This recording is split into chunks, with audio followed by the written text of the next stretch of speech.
नमस्कार।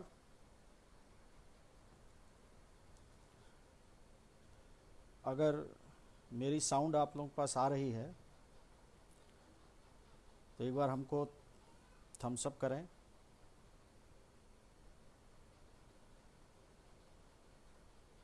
श्याम सुंदर जी नमस्कार। Shahnawaz Ansari ji good evening.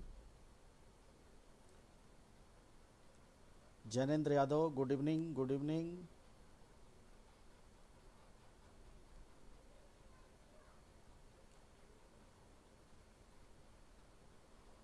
Uma Pandey, Shashank Dhar Mishra जी, बहुत ही शानदार व्यक्ति, प्रणाम। आदर्श कुमार सिंह, मेरी अगर आवाज़ आप लोगों तक आ रही है तो मैं चाहूँगा कि आप लोग अपने तरफ से हमको क्लियर बताएं, क्योंकि पहली बार मैं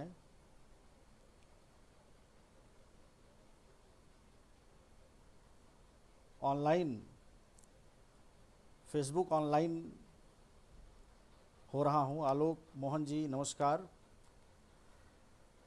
सोशल डिस्टेंसिंग का दौर है और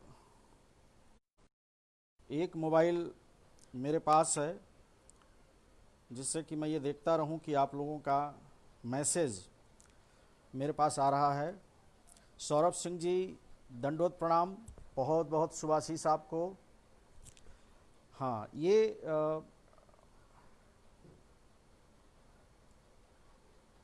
वॉइस क्लियर है तो हम लोग अपनी बात शुरू करें।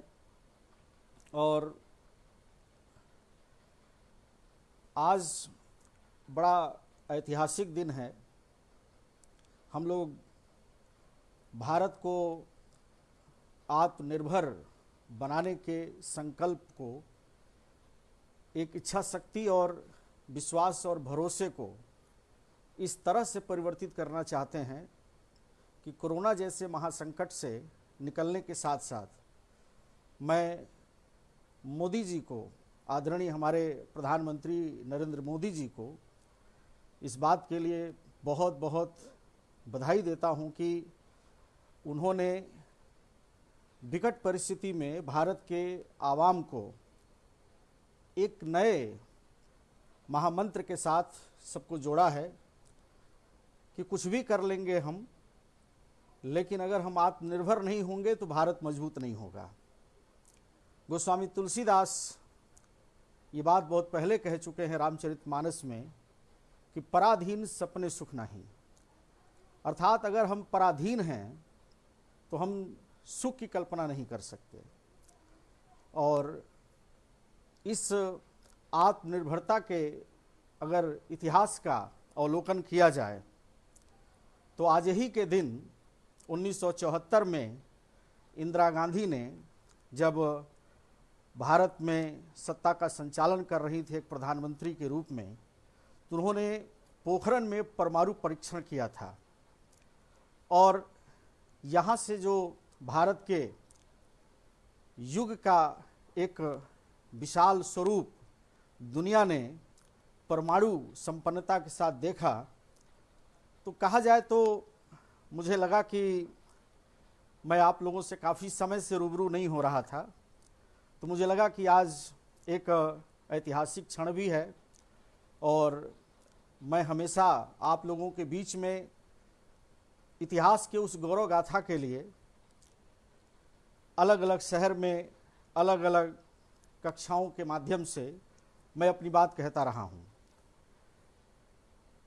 मुझे उम्मीद है और ये पूरा आप लोगों पर भरोसा है कि भारत को आत्मनिर्भर बनाने में जैसी भी आवाहन हमारे देश की राजनीतिक सत्ता के माध्यम से होगा, आप लोग उसमें जरूर अपना जो कुछ भी योगदान दे सकेंगे, देने में किसी प्रकार की कमी नहीं करेंगे। जहाँ तक आज के लाइव सेशन की बात है, तो आज के लाइव सेशन का अगर मैं कारण बताऊं तो एक तो कारण आपके सामने मैंने रख दिया कि आज आत्मनिर्भरता की श्रृंखला का जो सबसे बड़ा विश्व स्तरीय भारत ने अपनी शक्ति का वैज्ञानिक सहयोग के माध्यम से परमाणु परीक्षण किया था, एक तो वो था। इसके साथ साथ दूसरा जो सबसे बड़ा कारण है कि लगातार मैं देख रहा था कि मेरे जो विद्यार्थी हैं, जो मेरे छात्र हैं, या हमारे साथ पढ़ाने वाले जो और भी शिक्षक हैं अलग अलग संस्थाओं में, चूँकि आप जानते हैं कि सिविल सेवा की तैयारी कराने वाले क्षेत्र में जो लोग काम करते हैं, चाहे वो शिक्षक हों, चाहे प्रबंधन से जुड़े लोग हों, यह भी एक प्रकार का असंगठित क्षेत्र है। लेकिन इस असंगठित क्षेत्र में भी हम लोग काम करते करते एक पारिवारिक दिनचर्या से इस तरह से जुड़ते चले जाते हैं कि कई बार लगता है कि हम इनसे भी अब बहुत लंबे समय तक दूर नहीं रह सकते। तो एक तरफ छात्रों से लंबे समय की दूरी और दूसरे तरफ जो संस्थान से जुड़े हुए लोग हैं, उन लोगों के प्रति ये लॉकडाउन के कारण, चूँकि चौथे लॉकडाउन में आज से हम लोग प्रवेश कर गए, कुछ छूट है इसमें, लेकिन अभी भी कोरोना की जो महामारी है, कोविड-19 का जो कुप्रभाव है, ये हम लोगों के आसपास हम लोगों को अभी भी घेरे हुए है। और भारत में एक बड़ी आबादी जो है वो अभी भी बहुत कम लोग ऐसे हैं, बहुत बड़ा वर्ग ऐसा है अभी भी जो कह सकते हैं कि विद्यालय और महाविद्यालय और शिक्षण और पाठ्यक्रम से, साक्षरता के शब्द से अभी भी उतना संबंधित नहीं है। क्योंकि मैं शिक्षा को केवल विद्यालय तक सीमित नहीं मानता। बहुत सारे ऐसे लोग हैं जिनको विद्यालय और महाविद्यालय और विश्वविद्यालय का मुंह नहीं देखा, लेकिन उनका व्यवहारिक और भौतिक जगत का ज्ञान इतना बड़ा है कि बहुत सारे विद्वान उनकी शरणों में बैठे रहते हैं। तो हम लोगों का यह लगातार प्रयास रहता है कि अभी भी वो सावधानी के लिए लोगों को जागरूक किया जाए। मुझे उम्मीद है कि मेरे छात्र इस जागरूकता के लिए या इस प्रकार के सकारात्मक काम के लिए अभी भी अपनी पूरी ताकत लगा रहे हैं और अपने सुरक्षा को बनाए रखते हुए अगल बगल के जो लोग हैं, जो शायद उतने अवेयर नहीं हैं, उतने सक्षम नहीं हैं, उनको भी वो लगातार जागरूक कर रहे हैं कि कोरोना एक ऐसी महामारी है जो देखते देखते बहुत बड़ी संख्या में और बहुत बुरे तरीके से मौत के आगोश में लोगों को ले लेती है। तो मुझे पूरा भरोसा है कि मेरे छात्र इस संकट के दौर में अपना एक बहुत ही सराहनीय योगदान राष्ट्र के निर्माण में दे रहे हैं। तो मैं अगर इस दूसरे कारण को भी आपसे जोड़ करके कुछ अलग बात करूं, तो एक विशिष्ट बात ये भी है आज के आपके साथ में लाइव होने का, कि जिस तरह के आप लोग घरों में बैठ करके, जिस तरह से आप तमाम दुनिया से पूरी तरह से कटने के बाद घर के अंदर बैठकर अपनी तैयारी आप कर रहे थे, और उस तैयारी में बीच बीच में ये भरोसा आपको मिलता था कि समय से पीटी का एग्ज़ाम होगा, संघ लोक सेवा आयोग यूपीएससी अपने एग्ज़ाम को कंडक्ट कराएगा, लेकिन एकाएक आपको ये सूचना मिलती है कि इस विकट परिस्थिति में वो परीक्षा को आगे पोस्टपोन किया गया है और तत्काल आप उस परीक्षा को कम से कम अगली तिथि तक, जब तक इसका नया अनाउंसमेंट नहीं होता है, तब तक आप इंतज़ार करेंगे और पूरे धैर्य से अपने घर के अंदर बैठकर इस परीक्षा में आप अपना जो भी यथेष्ट तैयारी के लिए दे सकते हैं वो निरंतर आप देते रहेंगे। कई छात्रों का प्रश्न था, मैं 2-3 मुद्दे पर आज गंभीर बात करूंगा आपसे। घर बैठे हैं तो तैयारी में आपको क्या करना चाहिए, एक यह मुद्दा होगा। दूसरा, कई छात्र ये बार बार, मुझे लगता है कि मैंने शनिवार को ये एक मैसेज फेसबुक पर डाला था कि मैं सोमवार को 5 बजे आपसे फेसबुक लाइव होऊंगा, और मैंने ये भी कहा था कि आप अपने प्रश्न जिज्ञासा में जो कुछ भी आपको समझ में आता है, आप जो जानना चाहते हैं, अगर आप मुझे पहले से उनकी सूचना मुझे दे देंगे तो मैं आपके प्रश्न को उस दौरान जो भी मेरे पास सामर्थ्य या क्षमता या समझ होगी उसके आधार पर मैं आपको कुछ न कुछ जो भी आपके लिए आवश्यक लगेगा मैं उसको प्रदान करूंगा। अभिषेक कुमार जी नमस्कार, मुकेश दून जी आपको भी नमस्कार। लेकिन जब ये प्रक्रिया आगे आपकी बढ़ती है या जब भी हम लोग इस तरह के मुद्दों पर बात करते हैं तो स्वाभाविक तौर पर हमको आप क्या चाहते हैं और हम ऐसी कुछ बातें करें जो आपको फ़ायदा दे। अगर ये तालमेल हम लोगों का बना रहेगा तो इस तरह के फेसबुक लाइव होने से एक निश्चित रूप से इसका सकारात्मक लाभ मिलेगा। तो हमारे आज लाइव होने के हैं आपके लिए। एक जो बड़ी आबादी है विद्यार्थियों की तैयारी करने में, वो ये कह रही है कि ऑनलाइन, मतलब जहाँ तक मैं अगर मैं मैसेज को देखूं तो लगभग 537 मैसेज हैं मेरे पास, और 537 मैसेज में लगभग 150 के आसपास 152 मैसेज में लोगों ने यह जानने का प्रयास किया है कि ऑनलाइन जो आज के में भरमार हो गई है पढ़ाने वालों की, हम इनका क्या करें। तो मेरा सबसे वहाँ पर भी जो मुझे समय मिलता था तो मैं उनको कुछ न कुछ संदेश देता था, छोटा मोटा के दौरान, या अकेले में बैठे हैं या कभी हाथ लग गया रिप्लाई करने का अवसर मिला तो मैं कर देता था।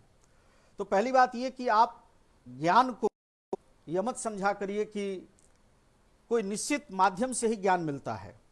भारत उस भूमि वाला, उस प्रकार के संकल्प वाला देश है जहां एकलव्य गुरु के अर्जुन के समतुल्य धनुर्धर जैसी क्षमता अपने अंदर विकसित किया था। क्योंकि उस समय ऑनलाइन का दौर थोड़ा दूसरे तरह का था। तो कहने का मतलब यह है कि ज्ञान को कभी भी आप यह मत मानिए कि ऑफलाइन क्लास जब चलेगी तो हम ऑफलाइन क्लास से ही हम सब कुछ हासिल करेंगे। जब समय बदलता है तो आपको अपनी सोच बदलनी चाहिए, और जब संकट सामने खड़ा होता है तो हमको सफलता पाने के लिए जो सबसे उचित रास्ता हो हमको उसका प्रयोग करने में हिचकना नहीं चाहिए। तो मेरा ये कहना है कि आप अपने को इस रास्ते पर ले जाने पर कि मैं ऑनलाइन से कैसे क्या करूं या ऑनलाइन से मैं कैसे जुड़ूं, ये जरूर आप अपने मन में हिचक ले सकते हैं। इसके लिए मैं आपको जरूर कर रहा हूं कि आपके मन में संकोच आ रहा होगा कि ऑनलाइन के माध्यम से जो हमारी बातें हैं वो पूरी कैसे होंगी। जैसे मैं आपके सामने ऑनलाइन हूं और मैं जानता हूं कि आप इस समय किस किस प्रकार की बात सोच रहे होंगे, क्योंकि आपने संदेश में यह भी लिखा है मेरे लिए कि सर क्लास वाली फीलिंग आएगी कि नहीं आएगी फेसबुक लाइव में। अब फीलिंग के लिए हम लोग मिलते हैं या अपने उद्देश्य को पूरा करने के लिए मिलते हैं, ठीक। इसका मतलब है कि जब फेसबुक लाइव में हम लोग मिलना शुरू करेंगे, फेसबुक लाइव के माध्यम से काम करेंगे, तो इसमें भी एक अलग प्रकार की फीलिंग है। यहां पर भी आप जिस तरीके के भावनाओं को अपने साथ जोड़ना चाहते हैं वो चीज यहां पर धीरे धीरे उत्पन्न होगी, क्योंकि इसका अनुभव आपका अभी थोड़ा कम है। लेकिन उद्देश्य प्राप्त करने में आप देखेंगे कि ऑफलाइन की तरह से भी आप अपने उस उद्देश्य को पाने में सफल हो सकते हैं। उसी में कुछ विद्यार्थी ने लिखा कि सर फ्री में तो लेना ठीक लग रहा है, लेकिन जब पैसे की मांग करते हैं टीचर, ऑनलाइन में आप एडमिशन लीजिए, ऑनलाइन में आप फीस जमा करिए, तब क्या करें। यह चुनौती आपकी तब भी थी जब ऑफलाइन में आप कहीं एडमिशन लेने के बारे में सोच, तो आपको वहां पर भी यह संकल्प मन में आता था बार बार कि यह काम मैं करूं या न करूं। इसके लिए मैं सक्षम हूं या नहीं हूं। तो इसका मतलब ये हुआ कि आपको उस ऑनलाइन में जो कुछ भी प्राप्त करना है, आप उनसे निवेदन करिए कि आप मुझे 2 क्लास, 4 क्लास, 5 क्लास, जैसे आप डेमो लेते थे ऑफलाइन की दुनिया में, उसी तरह से ऑनलाइन में भी आप उनसे आग्रह कर सकते हैं कि थोड़ा आप हमको 2, 4, 5 वीडियो दीजिए, जिससे कि हम कुछ आपके बारे में निष्कर्ष निकालें। गुरु के बारे में निष्कर्ष निकालने के पक्ष में नहीं रहता हूं, लेकिन आप जानते हैं कि इस गुरु वाले दुनिया में कुछ गुरु घंटाल भी हैं, और वो गुरु घंटाल ऐसे ऐसे स्थिति में पहुंच गए हैं कि हमारे कहने पर अगर आप कहीं जाके फंस गए और कहीं अगर वो गुरु घंटाल निकल गया, तो मुझे मालूम है कि ये फेसबुक लाइव केवल एक साइड पे नहीं है, आप भी फेसबुक लाइव कर सकते हैं। इसलिए वो जानकारी रखना, थोड़े से अपने उद्देश्य को प्राप्त करने के लिए गुरु के बारे में जानना, और गुरु के द्वारा ज्ञान की जो कोशिश है बिल्कुल वो सकारात्मक, इसमें कहीं आप संकोच नहीं करेंगे। ऑनलाइन से जितना लाभ आप ले सकते हैं आप लीजिए। ये अलग बात है कि मैं खुद ऑनलाइन में बहुत नहीं हूं। एक संस्थान ने एक मेरा वीडियो अपना वो चल रहा है, लोगों का फीडबैक आता है कि ऐसा है वैसा है, लोग अपने प्लस माइनस जो भी अनुभव है वो भेजते हैं, लेकिन ऑनलाइन में मैं अभी भी नहीं हूं। लेकिन मैं ये कतई नहीं कहूंगा कि आप ऑनलाइन में ज्ञान लेने से वंचित। ऑनलाइन में आप जो भी मिले उसको लीजिए। जहां तक रही बात एसोसिएट होने की, फीस लेने की, या लाभ लेने की, या उनसे जुड़ने की, तो जो औपचारिकता, एक उद्देश्य परक संबंध होता है, उस उद्देश्य परक संबंध के लिए कहीं न कहीं थोड़ा सा एथिक्स टीचर का भी होना चाहिए, और विद्यार्थी अपनी समय भी मर्यादा से अपने उद्देश्य को बताकर उनसे आग्रहपूर्ण तरीके से अपनी बात कह सकता है। तो ऑनलाइन को नकारा नहीं जा सकता, क्योंकि कोरोना के बारे में अभी कुछ भी स्पष्ट नहीं कहा जा सकता कि कोरोना कब खत्म होगा, या कोरोना के दौरान ही आपकी क्लासेस को कैसे कंडक्ट किया जाएगा। बातें बहुत सारी आ रही हैं, आप भी सुन रहे हैं, मैं भी सुन रहा हूं। कई लोग है कि जो जहां 400-500 के बच्चे एक साथ बैठते थे, वहां पर हो सकता है कि मोदी जी का एक शब्द है दूरी बनाकर चलना, तो 2 गज, मतलब आप समझ सकते हैं कि क्लास में सोशल डिस्टेंस की मर्यादा का पालन करना, प्लस बार बार क्लास को सैनिटाइज करना, ताकि किसी विद्यार्थी को किसी प्रकार की कोई समस्या न हो। सुरेश चापला जी, मैं वर्ड हिस्ट्री पर भी बात करूंगा, आप चिंता नहीं करें। ठीक, तो कहने का मतलब मेरा यह है कि अभी वो सारी पिक्चर बिल्कुल अंधेरे में है और आप तब तक बैठ नहीं सकते। इसलिए मेरा निवेदन आपसे रहेगा कि जितना ज्ञान जहां से मिले उसको लेने की कोशिश करिए। भुगतान या पेमेंट करने से पहले गुणवत्ता की जांच करना यह अपराध नहीं है। बैकग्राउंड भी जानिए टीचर, मेरे बारे में भी जानिए, मेरे जुड़े हुए जो लोग वो मेरे बारे में जो बताते हैं, जिनसे आप जुड़ते हैं उनके बारे में भी जानिए, वो कैसे कहते हैं। ऑफलाइन का रिकॉर्ड अगर उनका ठीक है, ऑनलाइन में भी वो ठीक पढ़ा रहे हैं, उनका लाभ लेने में कोई परहेज नहीं है। क्योंकि ये प्रश्न आपने इतना पूछा है, हमने कहा ना कि 152 प्रश्न, 150 से ऊपर प्रश्न केवल एक मुद्दे पर है कि ऑनलाइन का क्या किया जाए। तो मैं एक शब्द, एक लाइन में कह रहा हूं कि ऑनलाइन का भरपूर आपको लाभ लेना चाहिए, इसमें कोई। लेकिन अब उस ऑनलाइन का मेथड कैसा है, में 2 चीजें बड़ी दोषपूर्ण तरीके से आपने उसमें लिखा है। एक दोषपूर्ण तरीका ये लिखा है कि टीचर आया, अपने साइड से जो बकना है बक करके चला गया, थोड़ा बहुत क्वेश्चन उसने चैट में देखा, कुछ प्लस माइनस बात किया, उसके बाद वो निकल लिया। एक लड़के ने तो यहां तक लिख दिया कि जितने फेल्योर हैं वो सब आप ऑनलाइन में आ गए, क्योंकि ऑफलाइन क्लास में चुनौती मिलती है विद्यार्थी के तरफ से, तो टीचर तैयार हो जाता है। ऑनलाइन में टीचर जिसको जो मन करता है वो बोलता है और बोल करके चल देता है, और हम जब तक जांच पड़ताल करते हैं तब तक तो हम लोग उसकी चपेट में होते हैं। ऐसा नहीं है। हाँ, हो सकता है कि ऐसा कुछ केसेस में हुआ हो, मैं ये नहीं कह रहा हूं कि कोई बात आदर्श नहीं होती है, मैं ये नहीं कह रहा हूं ऐसा नहीं होगा, लेकिन ये भी तो आप देखिए कि जब आप घरों में बैठे हैं, जब आपको कोई मदद नहीं करने वाला है, जब आज आपकी पढ़ाई एक तरह से रुकी पड़ी है, उस दौर में अगर 50 साल की उम्र में, 52 साल की उम्र में, 48 साल की उम्र में जिन्होंने वो काम कभी नहीं किया है, अगर वो काम आपके लिए कर रहे हैं तो इसका मतलब ये है कि वो आपके लिए बहुत कुछ करना चाहते हैं, वो आपके प्रति समर्पित हैं, वो आपके लिए जो कुछ भी बेहतर कर सकते हैं वो बेहतर कर रहे हैं, आप उससे लाभ उठाइए। ये आपका पहलू है। दूसरा जो महत्वपूर्ण विषय है आपको के लिए, उसमें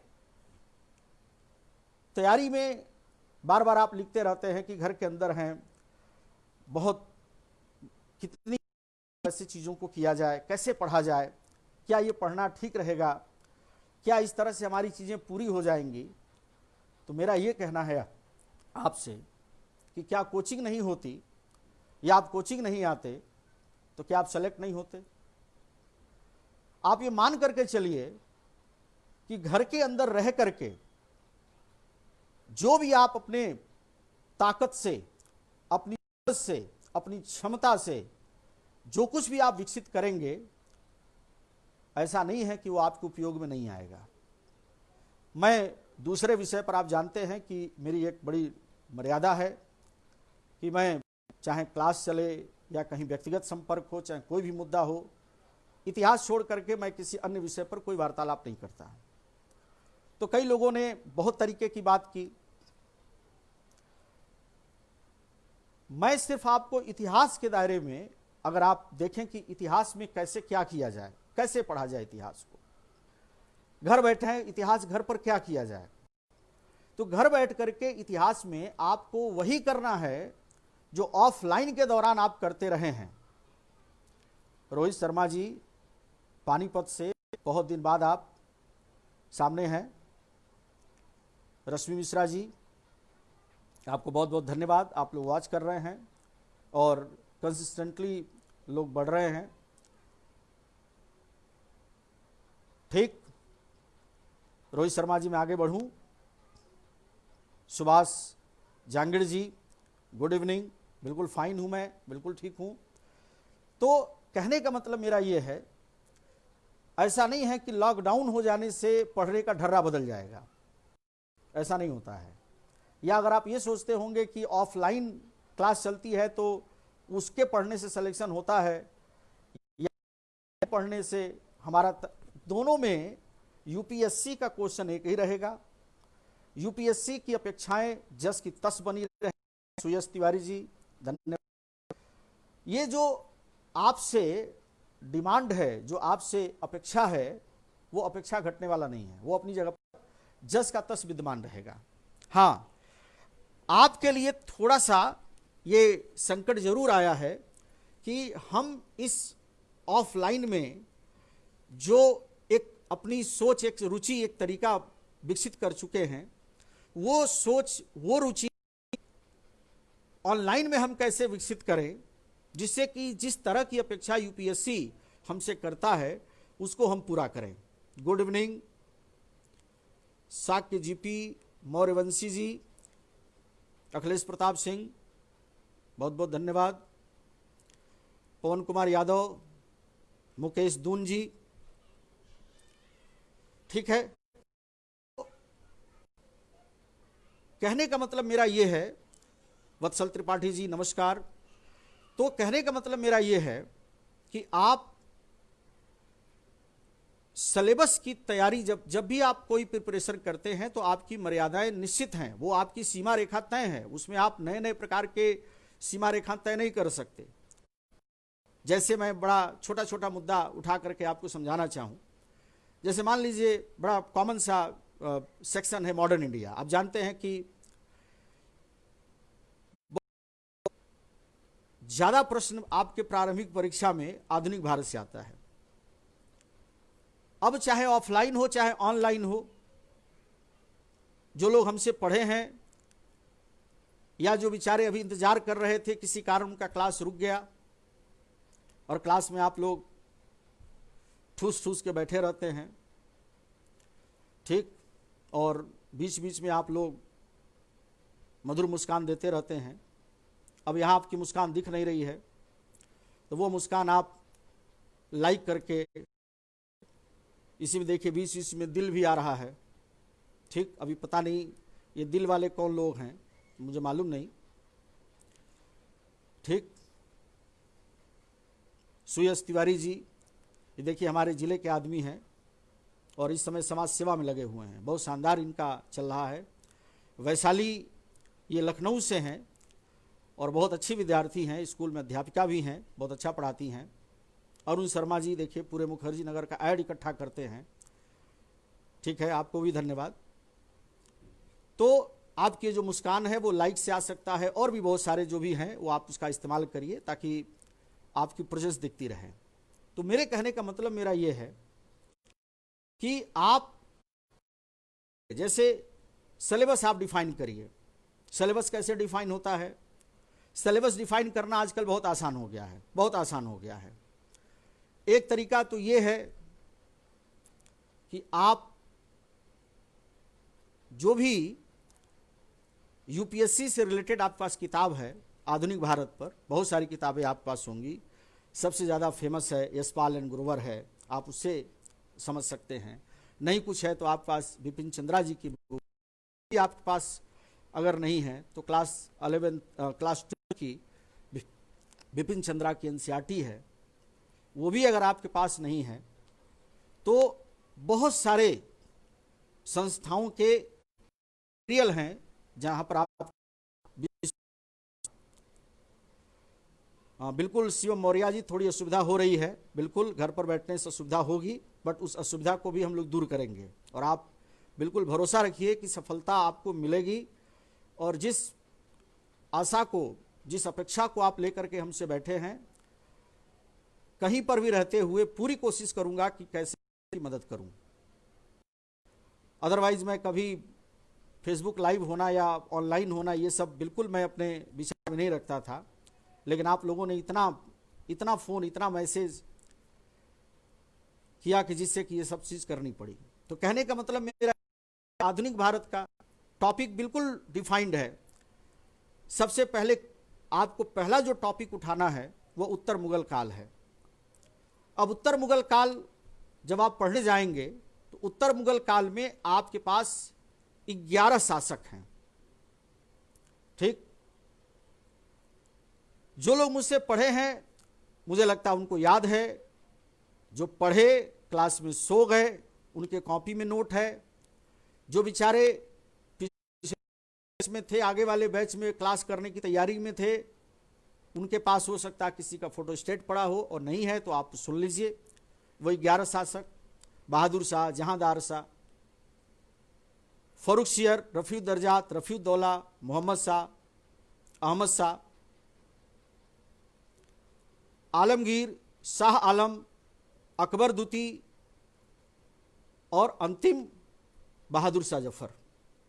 अब इस 11 शासक पर एक प्रश्न पीटी में आपका कुछ न कुछ करके घुमा फिरा के रहेगा। अब आप चाहे जो कर लीजिए। वत्सल त्रिपाठी जी याद है, बिल्कुल करेक्ट।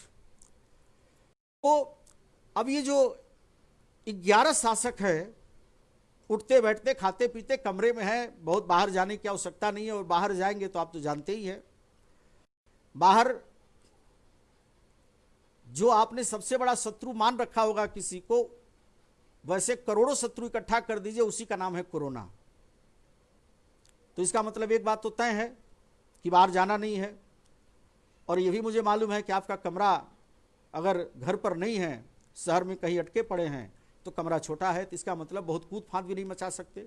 इसलिए चुपचाप बिस्तरे पर बैठ जाइए, शांति से एक कप चाय बना लीजिए, बैठ करके चाय पीते हुए 11 शासक को एक सिलसिलेवार तरीके से उसको धीरे याद करना शुरू करिए। एक आपका हो सकता है मिल जाए कि 11 शासक का क्रम क्या है, उसमें से कोई 4 उठा करके आपसे कहेगा कि 4 शासक का सही क्रम लगाएं। आपकी तैयारी शुरू हो गई। अब धीरे धीरे शुरू करिए, बहादुर शाह का थोड़ा सा इतिहास पढ़ना, कुछ नोट्स बनाइए, बना है तो रिवाइज करिए, बहादुर शाह का करिए, जहांदार शाह का करिए, थोड़ा सा तालमेल बैठाइए। ऐसे करते करते आप देखेंगे ऊपर आपका 4-5 पेज का नोट्स तैयार हो गया। यह एक रणनीति आपकी धीरे धीरे आप स्वतः से विकसित कर रहे हैं। मैं आपको केवल जीपीएस की डायरेक्शन दे रहा हूं, मैं पढ़ा नहीं रहा हूं आपको, ठीक। अगर उसकी भी जरूरत पड़ेगी, आप कहेंगे कि नहीं ऑनलाइन में भी आप आवश्यक समझेंगे, तो वो भी प्रक्रिया किसी दिन पूरी कर ली जाएगी, आप उसका तनाव नहीं लेंगे। लेकिन अभी तत्काल जो स्थिति है वो यही है कि आप, अमन कश्यप जी धन्यवाद, तो आप बैठ करके उस 11 शासक पर पिछले 10 साल का क्वेश्चन पेपर उठाइए, आपने जो नोट्स बनाया, जो आपको स्मरण में है, क्या छूट गया, और वो जो तालमेल है उसको कनेक्ट कर दीजिए, आपका एक प्रश्न तैयार हुआ। हो सकता है आईएएस में ना पूछे, पीसीएस में पूछे। आईएएस में, पीसीएस में राजस्थान से रिलेटेड है तो राजस्थान में, कोई और किसी प्रदेश का, शहर का है तो वहां उत्तर मुगल काल आपका काम बनाएगा। अब इसके बाद अगले अध्याय पर आ जाइए, दूसरा चैप्टर कैसे करना है आपको। दूसरे चैप्टर में जब आप जाएंगे तो दूसरे चैप्टर में आपको 5 भारत आने वाली यूरोपीय कंपनियां हैं। नारायण सोधा जी बहुत बहुत धन्यवाद। अगर आपको याद है तो हमारा यही प्रयास था कि कैसे आप तक चीज़ों को पहुंचाया जाए। यूजीसी नेट की तैयारी तो हाँ, उसका भी किस करेंगे, आप परेशान नहीं होंगे। बहुत सारे विद्यार्थी यूजीसी नेट निकाल करके आप देखते होंगे, बधाई देते रहते हैं, तो वो आपको भी उस रास्ते पर, अगर आपका मन है कि हम उसी तरफ बढ़ें। कहने का मतलब मेरा ये हुआ कि अगला जो चैप्टर है आपका वो 5 यूरोपीय कंपनियां हैं। पुर्तगाली हो गए पहले नंबर पर, डच हो गए, ब्रिटिश हो गए, डेनमार्की हो गए और फ्रांसीसी हो गए। इन 5 में पुर्तगाली पढ़ लीजिए, थोड़ा औसत दर्जे से काम चल जाएगा। लेकिन पुर्तगाल के बाद डच को भी औसत दर्जे से भी कर सकते, काम चल जाएगा। विस्तार से ब्रिटिश काल पढ़ लीजिए, फिर आप प्रवेश कर जाइए डेनमार्क के बारे में, फ्रांसीसियों के बारे में। तो धीरे धीरे आप देखेंगे कि आपको इंटायर आने वाली जो कंपनियां हैं उनसे रिलेटेड बातें आपको पकड़ में आ जाएंगी। अब इन 5 कंपनियों में जानकारी के लिए जो भी किताब उपलब्ध है, पहले उसका सहारा लीजिए। सहारा लीजिए, उसके साथ साथ कुछ नोट्स बना लीजिए, 10 क्वेश्चन पेपर छांट लीजिए। छांट करके उसमें से जो हो रहा है वो ठीक है, जो नहीं हो रहा है फिर आप बताइए कि किस तरह की समस्या से आप बहुत परेशान हैं। और जब आप उस समस्या से बहुत परेशान हैं और लग रहा है कि अब जीवन मरण का प्रश्न वहीं पर आपका अटका पड़ा है, तो भाई साहब इतना वादा है आपसे कि मरने नहीं देंगे आपको, ठीक। प्रमोद शर्मा सर बहुत बहुत धन्यवाद। आप हैं तो भरोसा है कि हम भी हैं। तो कहने का मतलब मेरा ये है कि अगर आपको लगता है कि नहीं अब ये टॉपिक है जिस पर कि हमको किसी की मदद की ज़रूरत है, तो ऐसा नहीं है कि हमने कोई कसम खा रखा है कि दूरभाष यंत्र से अगर आप हमको मोबाइल से अगर संदेश भेजेंगे कि नहीं नहीं हमको जानकारी लेना है और आप फ़ोन नहीं उठा रहे हैं, तो आप तो जानते ही, आप लोग तो कई प्रकार के विधाओं में पारंगत हैं। 3 प्रकार का स्टेप लेते हैं आप लोग। पहले प्रणाम लिखते हैं, संदेश लिखते हैं, प्रणाम के बाद थोड़ा सा सर मोबाइल नहीं उठाया आप उठा लीजिए। तीसरे चरण में कहते हैं कि सर जब उठाना नहीं था तो दिया क्यों था, जबकि मैंने दिया नहीं था। संग्रहित मामला सब आपका है, लेकिन फिर भी आप आलोचना की दृष्टि से ज़बरदस्त प्रहार कर देते हैं। और वो ऐसा प्रहार होता है कि कई बार लगता है कि अब अगर भाई साहब का फ़ोन नहीं उठाया तो भाई साहब जहाँ हैं वहाँ क्या करेंगे, ये तो मैं देखने नहीं जाऊँगा। लेकिन ऐसा कुछ न कर जाएं जो फिर हमको बाद में उनको देखना पड़े। तो मेरे कहने का मतलब कि वो अवस्था जो आपकी है, उस अवस्था से पहले आपके समस्या का हल मिलेगा। 2 चैप्टर हो गए आपके। पहला आपका उत्तर मुगल काल आपके कमांड में है। दूसरा चैप्टर आपका जो आने वाली 5 कंपनियां हैं वो भी आपके कमांड में आई। धीरे धीरे जब आप इसको पढ़ते पढ़ते अंग्रेजों की कार्यशैली कार्यप्रणाली से आप वाकिफ होते हैं, तब आपको याद आता है कि अंग्रेजों ने जिस भारत को अपने अधीन बनाया था, जब आए थे तब तो सत्ता जहांगीर के हाथ में थी, लेकिन जैसे जैसे सत्ता औरंगजेब के बाद बिखरती चली गई तो हिंदुस्तान के अंदर प्रांतों की सत्ता मजबूत हुई, और जब प्रांतों की सत्ता मजबूत हुई तो बढ़ते हुए सत्ता को अंग्रेजों ने अपने हाथ में लेने के लिए संघर्ष प्रारंभ कर दिया। इसका मतलब क्या हुआ कि अब आपको थोड़ा सा जितना आप खा पी रहे थे उससे ज्यादा खाने पीने की जरूरत पड़ जाएगी, क्योंकि जो सबसे बड़ा समस्या है यूपीएससी के तैयारी में, खास करके आधुनिक भारत में, वह है क्षेत्रीय रियासत। मैं बार बार क्लास में भी कहता हूं, मैं यहां भी रिपीट कर रहा हूं, कुछ लोग इस बात को भूल गए होंगे, तो मैं चाहता हूं कि सुभाष बिश्नोई जी आप इसको याद रखें, विशाल सरोज जी भी याद रखें, यूएस चक्रवर्ती जी आपका बार बार संदेश आता है, मैं यहाँ से आपको प्रणाम करता हूँ, आप लोगों का सहयोग भरोसा, गौरव चौधरी जी। तो कहने का मतलब मेरा ये है कि जब तक आप क्षेत्रीय रियासत को नहीं जानेंगे, हो सकता है कि आपका आधुनिक भारत में कॉन्फिडेंस विकसित ना हो। अंग्रेज आए, बंगाल क्यों गए, बंगाल जब गए तो उनको प्लासी और बक्सर की लड़ाई लड़नी पड़ी। प्लासी और बक्सर की लड़ाई जब संपन्न हुई, इलाहाबाद की संधि हुई, तो इस तरह से आपको पूरा बंगाल के लगभग 11 नवाब हैं, जिसमें आपको 3-4 पर ज़्यादा फोकस करना है और बाकी को आपको समझ के आधार पर निकालना है कि हाँ ये लोग किस किस तरह से योगदान दिए। इसी तरह अवध में आप जाएंगे, चूंकि अवध के इतिहास के बहुत बड़े खंड का भाग सीधा सीधा आपका जुड़ जाता है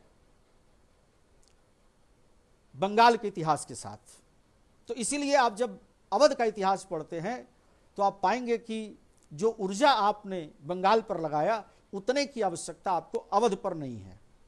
लेकिन फिर भी जो वहां पर प्रश्न बनते हैं, रजनीश यादव जी आपको भी नमस्कार, विशाल सरोज जी आपको भी नमस्कार। तो कहने का मतलब मेरा यह है कि आपने बंगाल कर लिया, अपेक्षाकृत जो जरूरत पड़ी आपने अवध को भी कर लिया। आशीष ने ये बहुत ही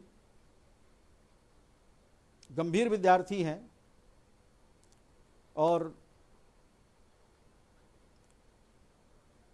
ये कहीं भी हमको घेर लेते हैं, ठीक। गुड इवनिंग आपको भी आशीष निगम जी। तो कहने का मतलब मेरा यह है कि किया, अवध आपने किया, उसी तरह से आपको हैदराबाद जाना पड़ेगा जहां चिनकलिज खान की सत्ता है, वहां पर भी कुछ बातें हैं। उसी तरह से आपको कर्नाटक जाना पड़ेगा। कर्नाटक में आपको 3 कर्नाटक युद्ध पढ़ने पड़ेंगे। उस कर्नाटक युद्ध को अगर आपने ठीक से नहीं पढ़ा, उस कर्नाटक युद्ध को ठीक से आपने नहीं जाना, तो इसका मतलब फिर वहां आपका एक बड़ा पेच उलझने वाला है। छोटी छोटी बातें आती हैं उसमें। तो ऐसे करते करते आपको मैसूर भी जाना पड़ेगा। हैदर अली, टीपू सुल्तान, 4 आंग्ल मैसूर युद्ध, वहां से निकलते निकलते फिर आपको मराठाओं से मिलना पड़ेगा। मराठा का कुछ भाग मध्यकाल में पड़ता है, बाकी भाग आधुनिक काल में पड़ता है, लेकिन प्रयास करिए कि एक बार में वो सारा कंप्लीट हो जाए। शिवाजी से शुरू करिए, शिवाजी, फिर संभाजी, संभाजी के भाई राजा राम, फिर संभाजी के पुत्र हैं साहू जी, फिर साहू जी के बाद कैसे सत्ता पर नियंत्रण स्थापित किया गया और औरंगजेब ने किस तरह से मराठाओं को हमेशा अपने दक्कन के साम्राज्यवादी नीति में एक बहुत बड़ा अवरोध माना, और यही कारण है कि 1665 में पुरंदर की संधि के साथ साथ संभाजी की हत्या 1689 में और इसके बाद साहू जी का कैद होना और इसके बाद फिर 6-7 मराठा पेशवाओं के द्वारा मराठा की सत्ता को चलाने का जो इतिहास है, यह अपने आप में एक ऐसी परिस्थिति का निर्माण करता है कि धीरे धीरे एक रघुनाथ राव जो थोड़ा पेशवा बनने के लिए बहुत उत्सुक था, उसके कार्यप्रणाली के कारण से उसको पेशवा मराठा दरबार के लोग मानने को तैयार नहीं थे। क्योंकि जीवन में भी आपने देखा होगा, लोग सांप से भी ज्यादा खतरनाक होते हैं। सांप का तो एक मुंह होता है, एक पक्ष अगर आप उसके ग्रिप में चले गए तो आपको काटेगा और आप विष के शिकार होंगे और हो सकता है आप मरे। पूंछ पकड़ेंगे तो बच सकते हैं, या आकर के काटेगा तो आपकी स्थिति खराब हो सकती है। लेकिन कुछ लोग दोधारी तलवार होते हैं, वो दोनों पक्ष में चलते हैं। यह अंग्रेजों से भी साठ गांठ कर रहा था और इधर पेशवा बनने के लिए अपना वजन भी तौल रहा था कि कितना लोग मेरा समर्थन करते हैं। अंत मराठा पेशवा के दरबार के लोगों ने उसका समर्थन नहीं किया और परिणाम यह हुआ कि उसने 1775 में एक संधि किया था। सुशील दोहरे जी, ये सेल टैक्स कमिश्नर हैं, हमारे मित्र हैं, और आज इन्होंने भी समय निकाल करके फेसबुक लाइव में दिया है, बहुत बहुत धन्यवाद आपको। गौरव चौधरी जी, नहीं गौरव चौधरी जी कह रहे हैं कि रघुनाथ राव की स्टोरी ही सुनाइए। अभी रघुनाथ राव, मैं किसी इतिहास के भाग में नहीं जा रहा हूं, मैं साफ साफ कह रहा हूं आपको। मैं कोशिश करूंगा ज्यादा से ज्यादा आपको एक बार जोड़ूं कि कैसे आप इतिहास में घुसें। और आप ये मत सोचिए कि इतिहास में किसी जगह पर कहीं पर भी आपको रटने की 1% की गुंजाइश नहीं है। जो टीचर या विद्यार्थी रट करके इस विषय की समझ को विकसित करने का प्रयास करेगा, मैं बार बार कहता हूं, अकेला नहीं, उसकी 3 पीढ़ी यूपीएससी में सेलेक्ट नहीं होगी। 3, इतना खतरनाक ये इतिहास है। बस कारण परिणाम जोड़ते जाइए, सबके पीछे कुछ परिस्थितियां हैं। हाँ, मेहनत थोड़ा ज्यादा लगता है, पढ़ाने वाले टीचर को भी खूब बैकग्राउंड पकड़ के चलना पड़ता है और विद्यार्थी को भी खूब उनके साथ कोऑर्डिनेट करना पड़ता है। और जब दोनों सामंजस्य बेहतरीन तरीके से बैठता है, तब वो इतिहास की एक धारा निकलती है। फिर कहाँ पीटी, कहाँ मेंस। देखिए मुकेश कुमार जी, सर क्लास की याद आ गई। आप तब विद्यार्थी थे, अब तो आप खुद एक कोचिंग के डायरेक्टर हैं। और कुमार आईएएस आप बहुत शानदार चला रहे हैं। कुमार नलिन सर हैं, बहुत बहुत नमस्कार सर। तो नलिन सर के साथ आप लोग हमको अक्सर देखते रहे हैं। तो कहने का मतलब मेरा ये है कि जो इतिहास है, उस इतिहास में आपको बहुत शानदार तरीके से आपको प्रवेश करना है। और जैसे ही रघुनाथ राव को आपने, या रघुनाथ राव तक आप गए, आप देखेंगे एक धार फूट पड़ेगी और आपको 3 आंग्ल मराठा युद्ध पढ़ने पड़ेंगे, और वो भी अपने आप में एक से एक रोचकता से पूर्ण है, भरा हुआ है। विशाल सरोज जी, आपको भी बहुत बहुत धन्यवाद, नमस्कार। तो कहने का मतलब मेरा ये हुआ कि अगर ये सारी श्रृंखला में आप स्वाभाविक तरीके से एक के बाद एक घुस, तो आपको लॉकडाउन क्या कौन कहे, आप कहेंगे कि अच्छा हुआ ये लॉकडाउन हुआ और मैं ये खिड़की दरवाजे बंद करके बस एक काम बार बार करना है, बीच में जा जाके बार बार हाथ धोना है, क्योंकि आपकी आदत खराब है। बीच में कुछ न कुछ नए लोगों से मिलने जुलने के लिए आप तत्पर रहेंगे। लेकिन जब इतिहास की रुचि आपकी बढ़ेगी, जब आपकी गति बढ़ेगी, तो आप देखेंगे कि आप इतने मजबूती के साथ पीटी क्या, मेंस क्या, इंटरव्यू, सब में जो उत्साह लेकर के आप घुसेंगे। इंटरव्यू बोर्ड का मेंबर हो, चाहे में आप जो आंसर लिखेंगे या चाहे आप पीटी में करेंगे, जहां पर भी इतिहास की धमक दिखाई देगी, वो इस बात को महसूस करेगा कि यह विद्यार्थी जरूर मेहनत किया है। अब वो तो कहेगा मेहनत आपने किया है, लेकिन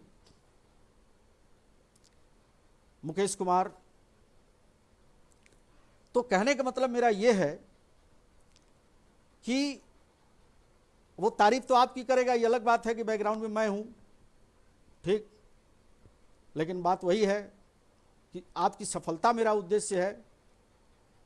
तो ये 3 जो आंग्ल मराठा युद्ध है, ये आपको फिर से एक मजबूत कड़ी में जोड़ देगा। इस श्रृंखला के बाद जैसे जैसे आप आगे बढ़ेंगे, लास्ट में जाते जाते आप पाएंगे कि 1818 में पूरा मराठा कन्फेडरेशन ब्रिटिश सत्ता के अधीन हो जाएगी। इसी तरह से आपको इतिहास में संदीप यादव जी, बिल्कुल 14वें बैच में आप जीएस में थे, 2014 में, सॉरी 14 बैच या 14, ठीक। इसी तरह आपको मैसूर में मैंने आपको बताया था करना है, और एक पार्ट और कर लेना है, वो है प्रांत पंजाब, और वहां भारत के इतिहास का फिर एक महानायक आपको आपका इंतजार कर रहा है, जिनका नाम है महाराजा रणजीत सिंह। महाराजा रणजीत सिंह से पहले 10 सिख गुरु हुए, के स्थापना में अपना बहुत कुछ योगदान दिया है। और इसके बाद धीरे धीरे आप पाएंगे कि जो सिख वजूद है भारत में कैसे मजबूती से खड़ा हुआ, और राजनीतिक दृष्टि से कैसे महाराजा रणजीत सिंह ने उसका नेतृत्व किया, और उस नेतृत्व के आधार पर महाराजा रणजीत सिंह किस तरह से एक विशाल क्षेत्र पर सत्ता चला। लेकिन जैसे ही 1839 में महाराजा रणजीत सिंह का देहांत हुआ, उसके बाद जो उनके उत्तराधिकारी आए, वो उत्तराधिकारी उतने इफेक्टिव साबित नहीं हुए, चाहे खड़क सिंह हो, चाहे नौनिहाल सिंह हो, चाहे शेर सिंह हो, और चाहे अंतिम जो उनके शासन के दावेदार थे दिलीप सिंह, जिनके काल में रानी जिंदा उनकी सत्ता का संचालन की। प्रमोद मौर्य जी, आपको भी बहुत बहुत प्रणाम, अभिवादन। अरविंद चौधरी जी, आपको भी राम राम। तो कहने का मतलब मेरा यह है कि जो भारत की सत्ता का संचालन है, ये क्षेत्रीय प्रांतों से आप गुजरेंगे तो इतिहास की एक अच्छी समझ होगी। इसके बाद फिर आधुनिक काल में जो भी टॉपिक आपके अंदर आता है, आपको समझने के लिए प्रेरित करेगा। चूंकि अंग्रेज भारत में आए थे अधिक से अधिक मुनाफा कमाने, तो जब मुनाफा कमाने आए थे तो आपको भारत की भूराष्ट्र व्यवस्था पढ़नी पड़ेगी। कुलदीप, आपको भी धन्यवाद। कहने का मतलब मेरा यह हुआ कि ये जो पूरी की पूरी ब्रिटिशकालीन भूराष्ट्र व्यवस्था है, अगर उस ब्रिटिशकालीन भूराष्ट्र व्यवस्था को भी आप ठीक से तैयार कर लेते हैं, वहां से भी आपका एक प्रश्न बनेगा। इसके बाद फिर भारत में एक थ्योरेटिकल कंसेप्ट है कॉलोनियल प्रैक्टिस, भारत में कैसे औपनिवेशिक शासन चरणबद्ध तरीके से स्थापित हुआ। अगर हम लोग खंड में बात करें तो पहला व्यापारिक पूंजीवाद है, औद्योगिक पूंजीवाद है, वित्त पूंजीवाद है, उसी में मुक्त व्यापार की नीति है, और उसी श्रृंखला को आगे बढ़ाएंगे तो दादा भाई नौरोजी का नाम आता है, जिन्होंने धन के निष्कासन का सिद्धांत दिया। अब ये सब जब आप बढ़ेंगे आगे, रेलवे का विकास उसी दौरान आपको पढ़ना है, शिक्षा का विकास भी एक तरीके से धीरे धीरे शुरू होगा। उसी क्रम में आपको भारत में इन सारी सफलताओं के लिए महत्वपूर्ण जितने हैं या गवर्नर हैं बंगाल के, आपको उनको भी पढ़ना है। चाहे कम से कम जो महत्वपूर्ण नाम हैं जिनको कि आपको तैयार करना है, उसमें एक नाम सब जानते हैं, वो है रजनीश बालकृष्ण यादव जी, बहुत बहुत धन्यवाद। बीएन झा सर, आप भी प्रणाम। आप कोरोना में लोगों को मुखर्जी नगर क्षेत्र में जबरदस्त तरीके से जागरूक कर रहे हैं, और सामाजिक जीवन में जो आपने योगदान देने का संकल्प लिया हुआ है, उम्मीद है भारत में एक नया योगदान आपके द्वारा जो सहयोगात्मक रूप से प्राप्त हो रहा है, वो हमेशा याद रखा जाएगा। शिवेंद्र कुशवाहा जी, देखिए ये बेचारे बड़े अच्छे विद्यार्थी हैं, ये पहले पुलिस में भर्ती हुए, इनको लगा कि पुलिस में भर्ती होना ठीक नहीं है, वहाँ डंडा ज़्यादा पटकना पड़ता है, फिर बेचारे अध्यापक बन गए, फिर हमारे ऑप्शनल के विद्यार्थी बने, इतिहास ऑप्शनल के।